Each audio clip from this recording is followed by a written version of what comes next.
پھر اس کو یہ بھی حق نہیں کہ وہ تمہیں حکم دے. یہ اسی کا اسی ڈکشن اور اسی نہج پر آیت چل رہی. وَلَا يَأْمُرَكُمْ أَن تَتَّخِذُوا الْمَلَائِكَةَ وَالنَّبِيِّينَ أَرْبَابًا. اور اسے یہ بھی حق نہیں کہ تمہیں وہ یہ حکم دے کہ فرشتوں کو یا نبیوں کو رب بنا لو. رب سمجھو. رب کا کیا معنی ہے؟ رب معنی مالک، رب معنی پالنے والا ہے جی. رب معنی مالک، رب معنی پالنے والا. تو یعنی وہ عقیدہ تم اس کے ساتھ رکھو، ان ملائکہ کے ساتھ یا نبیوں کے ساتھ جو عقائد اللہ کے ساتھ رکھنے کا حکم ہے تمہیں. تو یہ شرک ہوگا اگر تم یہ عقیدہ ملائکہ یا نبیوں کے ساتھ رکھو گے. وَلَا يَأْمُرَكُمْ أَن تَتَّخِذُوا الْمَلَائِكَةَ وَالنَّبِيِّينَ أَرْبَابًا کہ تم ان کو رب بنا لو. رب بنا لینا کیا مطلب ہے؟ کہ کسی پیر صاحب نے ایک بات کر دی، کسی عالم دین نے بات کر دی، اس کے پیچھے قرآن کی سند نہیں ہے، اس کے پیچھے رسول اللہ کی سنت کی سند نہیں ہے. ایک مفکر اسلام بنے ہوئے ہیں، بڑے شیخ المشائخ ہیں، بہت بڑے پیر ہیں، اپنے آپ کو کہلاتے ہیں، سمجھتے ہیں، بہت بڑے علامہ فہامہ ہیں، راضی دوران خود کو کہلاتے ہیں، سمجھتے ہیں. لیکن اللہ اور رسول کی کسی مضبوط دلیل کے بغیر وہ ایک اپنے نظریے، اندیے، نقطہ نظر کو امت پر ٹھونسنا چاہتے ہیں کہ تم میری یہ بات مانو کیونکہ میں کہہ رہا ہوں میں فلاں درگاہ کا سجادہ نشین ہوں، میں فلاں درگاہ کا متولی ہوں،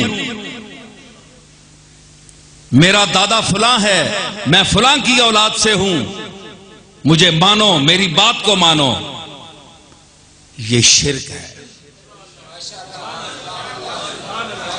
جو اس کی بات اللہ اور رسول کی دلیل کے بغیر مانے گا اے بدھو مرید، چبل مرید.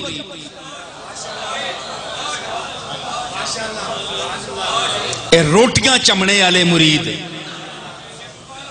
تو جب وہ یہ بات اس کی مانیں گے تو انہوں نے گویا اس اپنے پیر کو، اس عالم دین کو رب بنا لیا.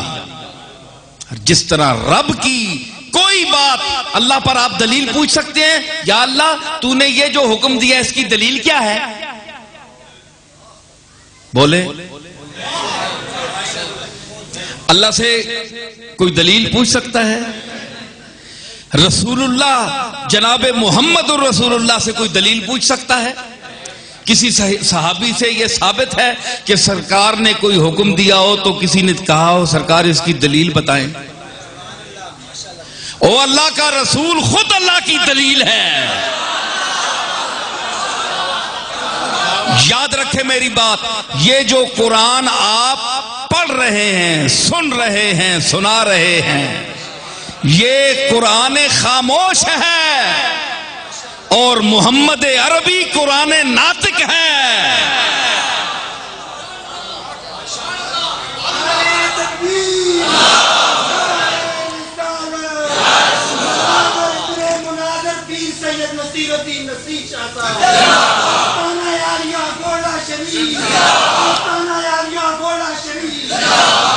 تو کوئی پوچھ سکتا ہے جناب محمد الرسول اللہ سے کہ آپ نے سرکار یہ بات کیوں فرمائی؟ یہ کیوں اور کیا؟ کیوں، کیا، کیوں کر، یہ تین لفظ محمد مصطفیٰ صلی اللہ تعالی علیہ وسلم کے حوالے سے شریعت اور ادب کی کتاب سے یہ خارج ہیں. یہ تین لفظ کیوں کہا، کیوں کر کہا؟ تو ان سے پوچھے کیا کہا؟ میں کہہ جو رہا ہوں فرمائیں گے میں نے کہا جو ہے، اب کیا پوچھتا ہے کیا کہا؟ اگر نہیں سمجھ آئے تو یہ کہو کہ حضور میں سمجھا نہیں ہوں، مجھے عطا فرمائیں، میری عقل ناقص ہے، آپ عقل کل ہیں، میں عقل ناقص ہوں، مجھے آپ سمجھائیں یہ کیا کر رہا ہے کہ کیا کہا، کیوں کہا، یہ کیا کیوں کر اس بارگاہ میں ناروا ہے۔ ہاں یہ ہم سے پوچھو بھائی پیر نصیر الدین صاحب یہ بات کیوں کر رہے ہیں، یہ مجھ سے پوچھو، میری حیثیت اتنی ہے، مجھ سے آپ پوچھ سکتے ہیں، مجھ سے آپ پوچھ سکتے ہیں بھائی تم یہ کیوں کر رہے ہو، یہ تمہارے پاس دلیل کیا ہے؟ میں کہوں گا قرآن مجید کی یہ آیت ہے، دیکھو وَلَٰكِن كُونُوا رَبَّانِيِّينَ، یہ اور وَلَا يَأْمُرَكُمْ أَن تَتَّخِذُوا الْمَلَائِكَةَ وَالنَّبِيِّينَ أَرْبَابًا، اور وہ تمہیں حکم نہیں دے سکتا کہ تم نبیوں اور فرشتوں کو اپنا رب بنا لو۔ تو جب نبی اور فرشتے رب بننے کے مستحق نہیں ہیں تو کوئی مولوی یا کوئی شیخ المشائخ یا کسی درگاہ کا سجادہ نشین گدی نشین کب شریعت میں تبدیلی لا سکتا ہے، کسی حکم میں ہیرا پھیری کر سکتا ہے؟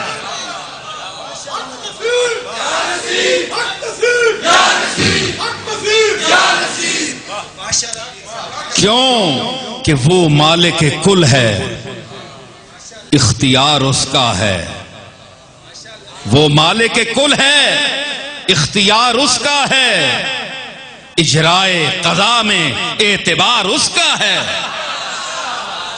فیصلہ دینا، اجرائے قضا، فیصلہ کو جاری کرنے میں، اجرائے قضا میں اختیار اس کا ہے۔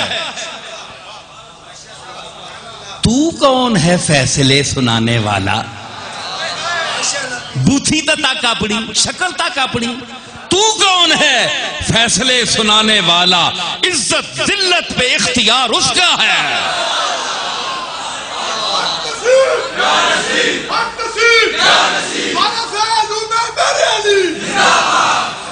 تو عزت ذلت پر، احکام کے بھیجنے پر، ناسخ منسوخ کا اختیار اس کو ہے۔ آج بھی میری نظر میں وہ لوگ میرے سامنے ہیں جن کے ذہنوں پر نسب کا بھوت سوار ہے۔ میں بھی ایک سید گھرانے سے تعلق رکھتا ہوں، میرا بھی حضور ختمی مرتبت جناب محمد الرسول اللہ کے خاندان عالیہ سے مجھے بھی انتساب کا شرف حاصل ہے، مگر میری یہ جرت نہیں کہ میں اللہ کے کسی حلال کو حرام کہوں۔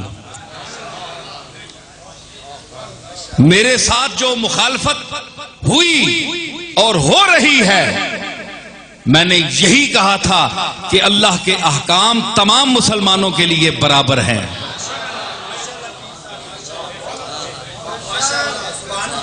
دیکھیں ایک طبقہ، ہمارا طبقہ کہتا ہے کہ یہ ہمارے رشتے دوسروں کو نہیں جا سکتے، یہ نکاح نہیں ہو سکتا۔ تو میں نے کہا بھائی سادات کے لیے کوئی الگ حکم ہے شریعت میں؟ مجھے بتاؤ، میں بھی 2-4 لفظ پڑھا ہوا ہوں۔ اگر ان کے نکاح کا کوئی الگ حکم ہے تو پھر یہ امت کے ساتھ طلاق میں کیوں برابر ہیں؟